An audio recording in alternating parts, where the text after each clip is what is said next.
भगवान की निंदा न करे, भगवान को दोष न देवे। हमारे महाराज जी कहते थे कि एक राजा था,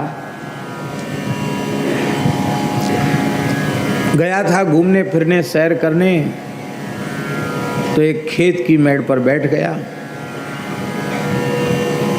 और अपने गुलाम से कहा, उसने से जाओ ककड़ी तोड़ के ले आओ। अब ककड़ी ले आया बेचारा, उसका तो क्यों, तो सेवक है, आज्ञा पालन करना उसका धर्म है। वो ककड़ी ले आया, वो ककड़ी राजा ने खाई तो बड़ी कड़वी ककड़ी।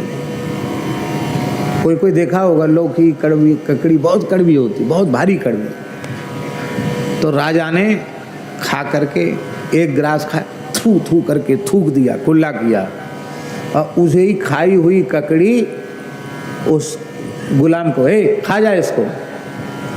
उसने न नाक सिकोड़ी, न मुंह सिकोड़ी, न भौं सिकोड़ा, पूरी कड़वी ककड़ी खा गया। तो राजा को बड़ा आश्चर्य हुआ। राजा ने कहा, भले आदमी, हम तो एक ग्रास नहीं खा सके, हमको थूकना पड़ा, कुल्ला करना पड़ा, इसके बाद भी मेरा मुंह भयंकर कड़वा है अब तक, और क्या तेरे लिए ककड़ी मीठी हो गई? उसने कहा, नहीं हजूर, ककड़ी तो जैसी थी वैसी ही रही, ककड़ी मीठी है, हमारे लिए क्यों मीठी हो जाएगी ककड़ी? अरे भाई कड़वी है, उसकी प्रकृति ही कड़वी है, तो मेरे लिए मीठी कैसे होगी? मेरे लिए भी कड़वी ही थी। फिर तू खा कैसे गया? उसने कहा, मैं केवल इस विचार से खा गया कि जो मेरे मालिक इतने उदार हैं, हमको बढ़िया बढ़िया पकवान मिष्ठान खाने के लिए देते हैं, अब कभी कृपा करके कड़वी ककड़ी भी खाने को दे दें। तो जिस स्वाद से हलवा पूड़ी कचौड़ी गुलाब जामुन इमरती खाई है, उसी स्वाद से कड़वी ककड़ी भी खानी चाहिए, क्योंकि उसमें भी हमारा कोई हित ही होगा।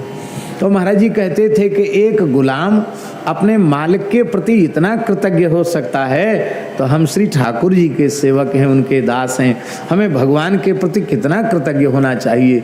जीवन में प्रतिकूल परिस्थिति भी आ जाए तो उसमें भी भगवान की कृपा का अनुसंधान करे। भुंजान एवात्म कृतम विपाकम। माई मेरे श्याम